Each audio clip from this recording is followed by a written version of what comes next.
نحمده ونستعينه ونستغفره ونستهديه ونؤمن به ونتوكل عليه ونعوذ بالله من شرور أنفسنا ومن سيئات أعمالنا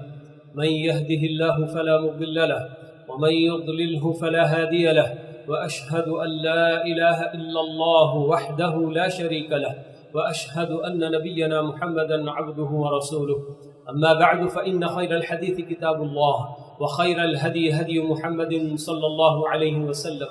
وشر الأمور محدثاتها وكل محدثة بدعة وكل بدعة ضلالة وكل ضلالة في النار فأعوذ بالله من الشيطان الرجيم يا أيها الذين آمنوا اتقوا الله حق تقاته ولا تموتن إلا وأنتم مسلمون بسم الله الرحمن الرحيم يا أيها الناس اتقوا ربكم الذي خلقكم من نفس واحدة وخلق منها زوجها وبث منهما رجالا كثيرا ونساء واتقوا الله الذي تساءلون به والأرحام إن الله كان عليكم رقيبا أعوذ بالله من الشيطان الرجيم يا أيها الذين آمنوا اتقوا الله وقولوا قولا سديدا يصلح لكم أعمالكم ويغفر لكم ذنوبكم ومن يطع الله ورسوله فقد فاز فوزا عظيما وقال عز من قائل يا أيها الذين آمنوا اتقوا الله ولتنظر نفس ما قدمت لغد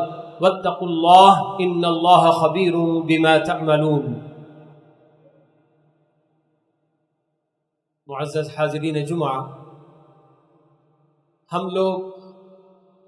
اسلامی سال ہجری سال 1442 کے آخری جمعے میں حاضر ہیں۔ سال کا اختتام ہونے جا رہا ہے۔ ذی الحجہ اسلامی مہینے کا اسلامی سال کا آخری مہینہ ہوتا ہے اور ہم اس کے آخری جمعے میں اس وقت حاضر ہیں۔ ابھی 3 دن یا 4 دن گزریں گے کہ پھر یہ سال ختم ہو جائے گا اور اسی کے ساتھ ساتھ ہم میں سے جتنے بھی لوگ زندہ ہیں ان کی عمر کا 1 سال بھی مکمل ہو جائے گا۔ یہ ایسا موقع ہوتا ہے کہ انسان کو اس موقع سے ذرا اپنا جائزہ لے کر دیکھنے کی ضرورت ہوتی ہے۔ جائزہ لینے ہی کا نام محاسبہ کرنا ہوتا ہے۔ آپ لوگوں نے ہو سکتا ہے کہ واٹس ایپ میں خطبے کا عنوان دیکھا ہوگا کہ محاسبہ نفس، نفس کا محاسبہ، نفس کا جائزہ لینا۔ یہ عام طور پر دنیا والوں کی ریت ہوتی ہے۔ بڑے بڑے کمپنی والے ہوں، بڑے بڑے تاجر ہوں، بلکہ چھوٹے سے چھوٹا تاجر بھی صبح سے شام تک ٹھیلا لگا کر بیچنے والا اور تجارت کرنے والا بھی،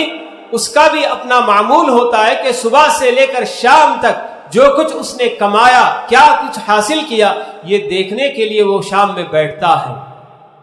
یہ دنیا والوں کی ریت ہے کہ ہر وقت ہر جگہ برابر، جیسے کہ بڑے بڑے دکاندار اور کمپنیاں ہوتی ہیں تو سال میں 1 مرتبہ ان کے پاس انوینٹری ہوتی ہے کہ ہم نے ہماری اپنی پوری تجارت میں کیا کمایا اور فائدہ ہم نے کتنا حاصل کیا۔ اگر ہم نے نقصان اٹھایا ہے تو نقصان کے وجوہات کیا ہیں، کن بنیادوں پر ہمیں نقصان ہوا، یہ سب دیکھتے ہیں اور وہ چاہتے ہیں کہ آئندہ کے لیے ہم سے وہ غلطی نہ ہونے پائے کہ جس کی وجہ سے ہمارا یہ نقصان پھر سے ہم کو برداشت کرنا پڑے۔ دنیا جو کہ چند روزہ زندگی ہے، ایسے بڑے بڑے انوینٹری کرنے والی بڑی بڑی کمپنیوں کے مالک بھی انہیں معلوم ہے کہ ہمیں اس دنیا میں ہمیشہ کے لیے رہنا نہیں ہے، بلکہ اس زندگی کے بعد اصل زندگی آخرت کی زندگی شروع ہونے والی ہے اور اس زندگی کی کامیابی ہی ہماری حقیقی کامیابی ہے۔ اللہ رب العالمین جیسے کہ بتاتے ہیں کہ فمن زحزح عن النار وادخل الجنۃ فقد فاز، کہ جس بندے کو آخرت میں جہنم کی آگ سے دور کر دیا گیا اور جنت میں داخل کر دیا گیا، حقیقت میں وہی فوز و فلاح سے ہمکنار ہونے والا ہے، کامیابی اسی کے حصے میں آتی ہے۔ تو ایسے میں یقیناً یہ جو سال ہمارا گزر رہا ہے تو ایسے موقع پر یقیناً ایک ایک بندے کو، چاہے وہ مرد ہو عورت ہو اور بڑھاپے کی عمر کو پہنچ چکا ہو کہ جوان ہو، ایک ایک مومن کو یہ وقت تقاضا کرتا ہے، اس سے مطالبہ کرتا ہے کہ ذرا رک جا اے انسان کہ تو نے اس پورے سال میں کیا کیا، ذرا اپنا جائزہ لے لے۔ صرف گزرے ہوئے سال کی بات نہیں بلکہ اپنی پوری زندگی پر تو اپنی نگاہ ڈال لے۔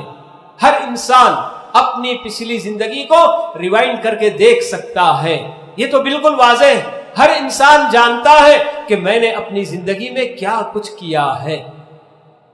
تو جب تک ہماری اپنی سانسیں باقی ہیں، زندگی کا ہمارا اپنا یہ رشتہ قائم ہے، اس وقت تک ہم کو مہلت اللہ رب العالمین دیتے ہیں کہ تم کسی بھی وقت اللہ کی طرف لوٹ جاؤ اور اپنی تمام کیے کرائے سے معافی مانگ لو اللہ تعالیٰ سے، تو اللہ تعالیٰ معاف کرنے کے لیے تیار ہے۔ ہر انسان اپنی اپنی جگہ پر جانتا ہے کہ میں اپنی جوانی میں نے اپنے فلاں وقت میں میں نے کیا کچھ نہیں کیا ہے۔ ہر انسان کو اس کا اپنا ماضی، اس کا اپنا پاس خوب اچھی طرح سے یاد ہے۔ ہاں یہ اور بات کہ بہت ساری چیزیں ہم انسان کر کے بھلا بھی دیتے ہیں، ہمارے اپنے ذہن میں ہوتی بھی نہیں وہ چیز، لیکن اللہ رب العالمین ہماری ایک ایک حرکت، ایک ایک قول، ایک ایک فعل، سب کو اللہ تعالیٰ ریکارڈ کر کے رکھتے ہیں۔ اللہ تعالیٰ نے ہمیں خبردار کر دیا، وَوُضِعَ الْكِتَابُ فَتَرَى الْمُجْرِمِينَ مُشْفِقِينَ مِمَّا فِيهِ وَيَقُولُونَ يَا وَيْلَتَنَا مَا لِهَذَا الْكِتَابِ لَا يُغَادِرُ صَغِيرَةً وَلَا كَبِيرَةً إِلَّا أَحْصَاهَا۔ اللہ تعالیٰ سب کا رجسٹر وہاں اس وقت نے ایک ایک بندے کا اس کا اپنا خاص رجسٹر، ہر ایک کی اپنی فائل اللہ تعالیٰ وہاں پر کھول کر رکھیں گے۔ اور جو لوگ اس دنیا میں جرائم کی زندگی گزارتے رہے، مجرمین کل وہاں قیامت کے دن پریشان ہوں گے، کہیں گے کہ یہ کیسی کتاب ہے کہ اس نے کسی چھوٹی بڑی کسی بھی حرکت کو ہماری چھوڑی نہیں ہے، اس نے تو سب ریکارڈ کر کے رکھا ہوا ہے۔ تو اللہ رب العالمین نے ہمیں بارہا خبردار کیا ہے۔ قرآن مجید کی کتنی آیتیں ہیں جن میں اللہ رب العالمین ہمیں یہ حقیقت بتلاتے ہیں کہ تم دنیا میں جو کچھ کر کے آؤ گے اسی کا بدلہ آخرت میں تم کو دیا جائے گا۔ اگر تم نے اچھا کیا ہے تو تمہارے لیے اچھا بدلہ منتظر ہوگا، اگر تم نے اس دنیا میں بدی کی زندگی گزاری ہے، برائیوں کی زندگی گزاری ہے، اللہ تعالیٰ کی نافرمانیاں کر کے آئے ہو، تو اسی کے مطابق تم کو وہاں بدلہ دیا جائے گا۔ ہم لوگ قرآن مجید پڑھتے ہیں، اس کی آیتوں پر ہمارا ایمان ہے، مگر افسوس کہ وہ چونکہ عربی زبان میں ہے اور ہم میں سے بہت سوں کے پاس زندگی میں وقت ہی نہیں کہ اللہ کے اس کلام کو ہم سمجھ سکیں۔ حالانکہ یہ کلام میرے اور آپ ہی کے لیے اتارا ہے اللہ تعالیٰ نے۔ 1400 سال پہلے، 1450 سال پہلے پیارے رسول صلی اللہ علیہ وسلم پر اللہ تعالیٰ نے یہ وحی اتاری، اور وہ عرب دنیا میں اللہ تعالیٰ نے اتاری، مگر اللہ تعالیٰ نے بتا دیا کہ یہ پوری دنیا والوں کے لیے ہدایت کا سامان ہے۔ اور جن لوگوں کو واقعی اپنے رب کی طرف لوٹ کر جانے پر پورا ایمان ہوتا ہے، اور جو لوگ ڈرتے رہتے ہیں کہ ہمیں ایک وقت ایسا آئے گا ہماری اپنی زندگی میں کہ ہماری اپنی آنکھ بند ہو جائے گی، لوگ ہمیں اپنے کاندھوں پر اٹھا کر لے جائیں گے، قبر کے گڑھے کے حوالے کر کے آئیں گے، اور پھر ہماری اپنی آنکھ بند ہوتے ہی آخرت کے سارے مناظر ہمارے سامنے بالکل نمایاں ہو جائیں گے، اور پروردگار کے روبرو کھڑے ہو کر ہمیں ایک ایک ہماری اپنی حرکت کا ہم کو جواب دینا ہوگا۔ اللہ تعالیٰ نے ہمیں خبردار کر دیا کہ وَعْلَمْ أَنَّهُ يَعْلَمُ مَا فِي أَنفُسِكُمْ فَاحْذَرُوهُ، یعنی کہ یہ تم اچھی طرح سے جان لو کہ اللہ تعالیٰ تمہارے اپنے دلوں میں کیا خیالات ہوتے ہیں وہ بھی جانتا ہے۔ اسی لیے اللہ تعالیٰ نے ہمیں خبردار کیا ہوا ہے کہ اللہ تعالیٰ سے ہمیشہ ڈر کر زندگی گزارو اور اپنی آخرت کو یاد رکھتے ہوئے زندگی گزارو۔ حضرات، ہم میں سے ہر شخص یہ بات اچھی طرح سے جانتا ہے کہ زندگی کا ایک ایک لمحہ جو ہمیں چھوڑ کر آگے بڑھ جاتا ہے ہماری اپنی زندگی کم کرتا ہے اور ہمیں اپنی موت کے قریب کرتا ہے۔ ہم اس دنیا سے دور اور آخرت کے قریب ہوتے جاتے ہیں ایک ایک گزرے ہوئے لمحے کے ساتھ ساتھ۔ جو بھی ہم پیچھے چھوڑتے ہیں تو گویا ہم اپنی زندگی ہماری اتنی گھٹ گئی اور ہماری اپنی موت کے ہم بالکل قریب سے قریب تر ہوتے جا رہے ہیں۔ تو ایسے میں پتہ نہیں کہ جو لوگ اپنی زندگیوں میں اپنی اپنی جو عمر کی جو سمجھے کہ برتھ ڈے منانے والے، چاہے بچوں کے یا بڑوں کے، کس بات کی وہ خوشی مناتے ہیں نہیں سمجھ میں آتا ہے۔ کیا ہم اپنی زندگی سے دور ہو گئے اور اپنی موت سے اتنے قریب ہو گئے اس لیے وہ خوشی مناتے ہیں؟ تو یہ چیز ہمیں اچھی طرح سے معلوم ہے کہ گزرا ہوا وقت کبھی واپس لوٹتا نہیں۔ بچپن سے بچوں کو جو ٹیکسٹ بک پڑھتے ہیں تو انہی میں یہ سب نظمیں پڑھائی جاتی کہ گیا وقت پھر ہاتھ آتا نہیں۔ ایک ایک لمحہ جسے ہم پیچھے چھوڑ دیتے ہیں، جو ہماری اپنی زندگی سے نکل گیا، پھر وہ واپس لوٹ کر نہیں آتا۔ تو جو وقت ہمیں میسر ہوتا ہے، زندگی کے جو لمحات ہمیں میسر ہوتے ہیں، انہی کو غنیمت جان کر ہمیں ہماری اپنی آخرت کے لیے کچھ سامان، کچھ نہ وہاں کی کامیابی کے لیے کچھ تیاری ہم کو اسی دنیا میں کرنے کی ضرورت ہے۔ ہمیں یہ بھی اچھی طرح سے معلوم ہونا چاہیے کہ اللہ تعالیٰ نے دن اور رات کو ہمارے اپنے اعمال کے لیے خزائن بنا کر رکھا ہے، یعنی کہ ہم جو کچھ بھی دن میں اور رات میں جو بھی کرتے ہیں، یہ سب کچھ ہمارے اپنے بینک میں، وہاں آخرت کی بینک میں جمع ہونے والی چیز ہے، اور جب وہاں ہم جائیں گے تو تب چل کر اللہ تعالیٰ ہمارے اپنے اس بینک کو یا ہمارے اپنے بیلنس کو کھول کر دکھائے گا کہ اے بندہ، تو دنیا سے کیا بیلنس اپنے لیے نہ بھیج کر آیا ہے اور کتنا تو نے خسارہ اٹھایا ہے۔ حسن بصری رحمہ اللہ انسان کو مخاطب کر کے کہتے ہیں کہ اے انسان، یا ابن آدم انما انت ایام کلما ذهب یوم ذهب بعضک۔ کیا بہترین مثال دے کر بتاتے ہیں، کہتے ہیں کہ اے ابن آدم، تیری مثال چند دنوں کی ہی ہے، یعنی کہ انسان تو چند دنوں پر مشتمل ہے، ایک ایک دن جیسے جیسے گزرتا ہے تیرا بعض حصہ بھی گزر جاتا ہے۔ یوں سمجھ لیجئے کہ ہمارے اپنے پاس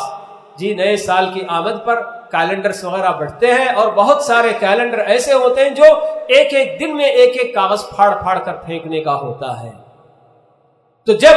کیلنڈر پہلے دن سے ہوتا ہے تو واقعی کافی ضخیم ہوتا ہے، موٹا ہوتا ہے، لیکن جیسے جیسے دن گزرتے جاتے ہیں اور ایک ایک کیلنڈر ہم اٹھا کر ایک ایک کاغذ اس کا پھاڑ پھاڑ کر پھینکتے چلے جاتے ہیں تو وہ پتلا ہوتے جاتا ہے، باریک ہوتے جاتا ہے، یہاں تک کہ وہ دن بھی آ جاتا ہے کہ ہم اس پورے اٹے کو نکالتے ہیں اور کوڑے دان میں پھینک دیتے ہیں۔ بالکل یہی مثال ہم انسانوں کی ہے کہ ایک ایک دن ہمارا گزرتا جاتا ہے تو اس کے بعد وہ دن بھی آتا ہے کہ جب ہم پوری طریقے سے ختم ہو جاتے ہیں تو لوگ ہمیں قبر کے گڑھے میں جا کر ڈال کر چلے آتے ہیں۔ تو اس لیے یہ اللہ رب العالمین کا ہم پر کتنا بڑا انعام ہے کہ ابھی تک ہماری اپنی زندگیوں میں اللہ تعالیٰ نے مہلت دے رکھی ہے، برکت دے رکھی ہے۔ ہمیں احساس ہونا چاہیے، غور کر کے دیکھنا چاہیے کہ ایک سال ہی صحیح ہمارا اپنا جو گزر گیا، اس میں میں نے اپنی آخرت کے لیے کتنا وقت نکالا ہے۔ میری اپنی دنیا کے لیے تو میں بالکل گھنٹوں 24 گھنٹے میں سے 15-16 گھنٹے تو میں اپنی دنیا کے لیے نکال ہی لیتا ہوں، اور پھر اس کے بعد میرا اپنا سونا، میرا اپنا کھانا پینا اور پتہ نہیں کیا کیا مصروفیات رہتی ہیں کہ میرے اپنے 24 گھنٹے میں روزانہ میں اپنی دنیا کے لیے، اپنی ذات کے لیے کتنا وقت نکالتا ہوں، اور اللہ رب العالمین کا قرب حاصل کرنے کے لیے، اسے خوش کرنے کے لیے میں کیا کبھی کچھ وقت نکالا ہوں؟ گزرے ہوئے ایک ہفتے میں اگر آدمی غور کر کے دیکھ لے کہ میری اپنی روزانہ کی 5 وقتہ نمازوں میں سے میں نے کتنی نمازیں پڑھی ہیں اور کتنی نمازیں مجھ سے چھوٹ گئی ہیں۔ کتنے ایسے مسلمان آج بھی ہمارے اپنے درمیان موجود ہیں جو صرف جمعہ نماز پڑھنے کے عادی ہیں اور باقی کبھی ان کو نماز کی کوئی فکر بھی نہیں ہوتی۔ آدمی غور کر کے دیکھے کہ یہ جمعہ کا دن ہے اور جمعہ کے دن کی کتنی فضیلتیں ہم کو بتائی گئیں، خاص کر پیارے رسول صلی اللہ علیہ وسلم پر درود بھیجنے کی جمعہ کے دن خصوصیت کے ساتھ ہم کو فضیلت بتائی گئی۔ لیکن ہم ذرا غور کر کے دیکھیں کہ ہمارے ایک سال میں کتنے جمعے ہم سے گزر گئے اور ہم نے کون سے جمعے کے دن اہتمام کے ساتھ ایک آدھا گھنٹہ بیٹھ کر 15 منٹ بیٹھ کر اللہ کے رسول صلی اللہ علیہ وسلم پر درود بھیجنے کے لیے خصوصیت کے ساتھ اپنی زندگی میں سے ہم نے نکالا ہو. یہ سب ہر آدمی اپنی اپنی جگہ پر جب غور کرے تصور کرے تو اس کو پتا چلے گا کہ اس سے کیا کوتاہیاں ہو رہی ہیں. جب تک اللہ تعالیٰ ہمیں ہماری اپنی موت آنکھوں کے سامنے نہیں دکھا دیتا اس وقت تک اللہ تعالیٰ ہم کو یہ وعدہ کرتے ہیں کہ اس سے پہلے اے بندہ اگر تو میری طرف لوٹ کر آ جائے اور اپنے کیے پر تو نادم ہو جائے پچھتائے اور توبہ کر لے تو تیری توبہ قبول کرنے کے لیے میں تیار ہوں. شیطان اسی میں ہم کو ڈھیل دیتے جاتا ہے, ہم کو اور کیا زندگی کے ہمارے اندر تمنا پیدا کرتا ہے کہ ابھی زندگی بہت لمبی ہے, ابھی یہ کر لو اس کے بعد توبہ کر لیں, یہ کر لو اس کے بعد توبہ کر لیں گے. تو وہ توبہ کا وقت آتا ہی نہیں ہے. تو توبہ کرنے میں آدمی اگر تاخیر کرے تو یہ اس کے لیے بہت بڑا خسارہ ہوتا ہے, بہت بڑے نقصان سے دوچار ہو سکتا ہے کہ جب اس کے من میں بات آ گئی, اس کو احساس ہو گیا کہ میں تو اتنی گناہوں کی زندگی گزارتا آیا ہوں اور اللہ تعالیٰ نے اب مجھے توفیق دی ہے, چلو میں فوری توبہ کرتا ہوں اور اپنی حالت سدھارنے کی کوشش کرتا ہوں. ہر آدمی غور کرے کہ کتنے فرائض اور واجبات جو اللہ تعالیٰ نے مجھ پر فرض کیے ہیں اور میں کتنی کوتاہیاں اس میں کرتا ہوں, اور کتنے گناہ کے کام ایسے ہیں جن کے قریب بھی جانے سے اللہ تعالیٰ نے مجھے روکا ہے اور میں دن رات ایسے گناہوں میں ملوث نظر آتا ہوں. یہ جب احساس ہو اور اس کے دل میں خیال آئے کہ شاید اس کو اللہ کی طرف لوٹنا ہے تو فوری اس پر عمل کرنے کی کوشش کرے. شیطان کبھی کبھی اس طرح کے بھی خیالات ڈالتا ہے ذہن میں, جو آدمی گناہوں میں ایک لمبی زندگی گزار دیا کہ اب تو کون سا منہ لے کر تیرے رب کے دربار میں جائے گا, تیری تو زندگی بالکل گناہوں کے دلدل میں پھنسی ہوئی تیری زندگی ہے, تو اب کس منہ سے اپنے رب کے دربار میں جائے گا. یہ شیطان کا وسوسہ ہوتا ہے, شیطانی خیال ہوتا ہے جو بندے کو توبہ کرنے سے بھی روکنے میں کام کرتا ہے. اللہ تعالیٰ کا وعدہ ہے کہ اے بندہ تیری گناہ زمین و آسمان کے برابر بھی کیوں نہ ہو جائے, مگر ان گناہوں میں شرک اگر نہیں ہے تو میں تیرے لیے معاف کرنے کے لیے تیار ہوں. اللہ تعالیٰ ہمارا بڑا کریم ہے, بڑا رحیم ہے. جب ہم اس کی طرف لوٹتے ہیں, توبہ کرتے ہیں, تو اللہ رب العالمین بے انتہا خوش ہوتا ہے.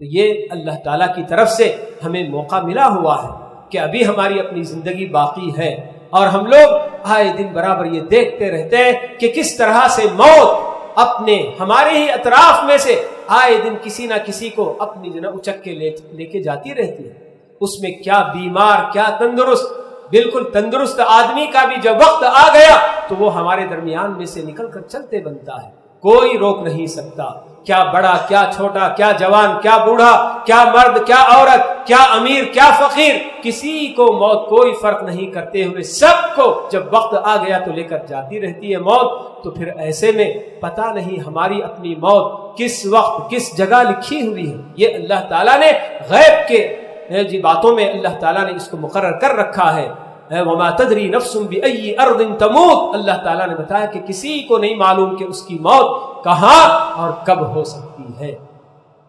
تو اس لیے ہمیں محاسبہ کرنے کی ضرورت ہے. اللہ تعالیٰ جیسے کہ جناب بتاتے ہیں کہ یا ایھا الذین آمنوا اتقوا اللہ ولتنظر نفس ما قدمت لغد. دیکھیے اللہ تعالیٰ کی کیا تعبیر ہے کہ اے ایمان والو اللہ تعالیٰ سے ڈرتے رہو, اور ہر انسان کو چاہیے کہ وہ آنے والے کل کے لیے کیا آگے بھیج رہا ہے ذرا دیکھ لے. وَلْتَنْظُرْ نَفْسٌ مَا قَدَّمَتْ لِغَدْ, آنے والا یہ موت کا ہمارا وقت اللہ تعالیٰ نے اسے غد سے تعبیر کیا ہے, کل کا دن. جس طرح کے جی آج کا دن گزر کے کل آ جاتا ہے، کتنے قریب ہے، تو بالکل یہی اللہ تعالیٰ بتانا چاہتے ہیں ہر انسان کو کہ اے انسان، تو جو دنیا میں زندگی گزار رہا ہے لیکن تیری موت کل بھی آ سکتی ہے، تو آنے والے اس کل کے لیے تو نے کیا تیاری کی ہے، تو نے کیا آگے بھیجا ہے، ذرا تو خود اپنی جگہ پر جائزہ لے کر دیکھ لے۔ ہر انسان کسی بھی طرح کا ظلم کرے تو آدمی کو بالکل ابھی بھی موقع ہے کہ ابھی اپنے ظلم سے باز آ جائے۔ کتنے کام ہم لوگ کیسے کیسے کرتے چلے جاتے ہیں اور اس طرح کی زندگی ہماری گزرتی جا رہی ہے گویا کہ ہم اسی دنیا کے لیے بنے ہیں، اسی دنیا کے لیے پیدا ہوئے ہیں۔ ورنہ آخرت پر ایمان رکھنے والا ایک بندہ، اس کی اپنی زندگی اس طرح کی غفلت سے کبھی نہیں گزر سکتی ہے جس طرح کی غفلت آج ہم مسلمان جس میں غفلت میں پڑے ہوئے ہیں۔ نیکیاں کرنے والے نیکیاں کرتے ہوئے یقیناً ان میں اس کے اندر جو مشقت ہوتی ہے۔ نماز پڑھنے کے لیے آدمی اپنا کاروبار چھوڑ کر آتا ہے، اور خصوصاً فجر کی نماز جب پڑھنی ہوتی ہے تو اپنی پیاری نیند چھوڑ کر قربان کر کے اسے اللہ تعالیٰ کے روبرو کھڑے ہونے کے لیے آنا ہوتا ہے، مشقت ہوتی ہے، لیکن نیکیاں باقی رہ جاتی ہیں، مشقت ختم ہو جاتی ہے۔ اور اسی کے مقابلے میں جو لوگ گناہ کرنے والے ہوتے ہیں، گناہ کرتے وقت ان کو تھوڑی سی لذت تو مل جاتی ہے، مگر اس کے بعد وہ لذت ختم ہو جاتی ہے اور ان کے گناہ ان کے بوجھ بن کر باقی رہ جاتے ہیں۔ تو اس لیے ہر آدمی کو اپنا اپنا جائزہ لے کر دیکھنے کی ضرورت ہے، محاسبہ کرنے کی ضرورت ہے کہ ایک سال یہ گزر گیا تو یہ ایک سال کل قیامت کے دن ہمارے حق میں گواہی دینے والا بھی بن سکتا ہے یا ہمارے خلاف بھی گواہی دینے والا بن سکتا ہے۔ ہمارے اپنے ہماری اپنی ایک ایک حرکت، ہمارا اپنا ایک ایک عمل، ایک ایک قول، جو کچھ بھی ہم اس دنیا میں کرتے ہیں سب ریکارڈ ہوتا ہے۔ ما یلفظ من قول الا لدیہ رقیب عتید، اللہ تعالیٰ بتاتے ہیں۔ کرامن کاتبین کے بارے میں ہم جانتے ہیں کہ اللہ تعالیٰ نے ہم میں سے ہر بندے کے ساتھ دو فرشتوں کو مقرر کر رکھے ہیں کہ انسان سے کیا قول، کیا عمل، کیا حرکت سرزد ہوتی ہے سب ریکارڈ کر کے رکھتے ہیں۔ تو ہم عقل مندی کا یہی تقاضا ہے کہ اللہ تعالیٰ نے ہمیں جب مہلت دی ہے تو ہم اپنا جائزہ لے لیں، اور اپنی آخرت کے لیے